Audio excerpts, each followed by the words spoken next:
आप सभी को जय मसीह की द बाइबल पोर्शन में आपका स्वागत है। हमारा आज का वचन है उत्पत्ति की पुस्तक 15वां अध्याय। इन बातों के पश्चात यहोवा का यह वचन दर्शन में अब्राम के पास पहुंचा। हे अब्राम, मत डर, तेरी ढाल और तेरा अत्यंत बड़ा प्रतिफल मैं हूँ। अब्राम ने कहा, हे प्रभु यहोवा, मैं तो निर्वंश हूँ और मेरे घर का वारिस यह दमिश्कवासी एलीएजर होगा, अतः तू मुझे क्या देगा? और अब्राम ने कहा, मुझे तो तूने वंश नहीं दिया, और क्या देखता हूँ कि मेरे घर में उत्पन्न हुआ एक जन मेरा वारिस होगा। तब यहोवा का यह वचन उसके पास पहुंचा, यह तेरा वारिस न होगा, तेरा जो निज पुत्र होगा वही तेरा वारिस होगा। और उसने उसको बाहर ले जाके कहा, आकाश की ओर दृष्टि करके तारागण को गिन, क्या तू उनको गिन सकता है? फिर उसने उससे कहा, तेरा वंश ऐसा ही होगा। उसने यहोवा पर विश्वास किया और यहोवा ने इस बात को उसके लेखे में धर्म गिना। तब उसने उससे कहा, मैं वही यहोवा हूँ जो तुझे कसदियों के ऊर नगर से बाहर ले आया कि तुझको इस देश का अधिकारी कर दूं। उसने कहा, हे प्रभु यहोवा, मैं कैसे जानूं कि मैं इसका अधिकारी हूँगा?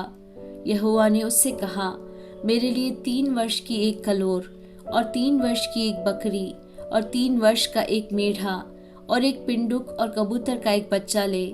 इन सबों को लेकर उसने बीच से 2 टुकड़े कर दिया और टुकड़ों को आमने सामने रखा, पर चिड़ियों को उसने टुकड़े नहीं किए। जब मांसाहारी पक्षी लोथों पर झपटे तब अब्राम ने उन्हें उड़ा दिया। जब सूर्य अस्त होने लगा तब अब्राम को भारी नींद आई, और देखो अत्यंत भय और महा अंधकार ने उसे छा लिया। तब यहोवा ने अब्राम से कहा, यह निश्चय जान कि तेरे वंश पराए देश में परदेशी होकर रहेंगे और उस देश के लोगों के दास हो जाएंगे, और वे उनको 400 वर्ष तक दुख देंगे। फिर जिस देश के वे दास होंगे उसको मैं दंड दूंगा, और उसके पश्चात वे बड़ा धन वहां से लेकर निकल आएंगे। तू तो अपने पितरों में कुशल के साथ मिल जाएगा, तुझे पूरे बुढ़ापे में मिट्टी दी जाएगी, पर वे 4थी पीढ़ी में यहाँ फिर आएंगे, क्योंकि अब तक एमोरियों का अधर्म पूरा नहीं हुआ है। और ऐसा हुआ कि जब सूर्य अस्त हो गया और घोर अंधकार छा गया, तब एक अंगीठी जिसमें से धुआं उठता था और एक जलती हुई मशाल दिखाई दी, जो उन टुकड़ों के बीच में से होकर निकल गई।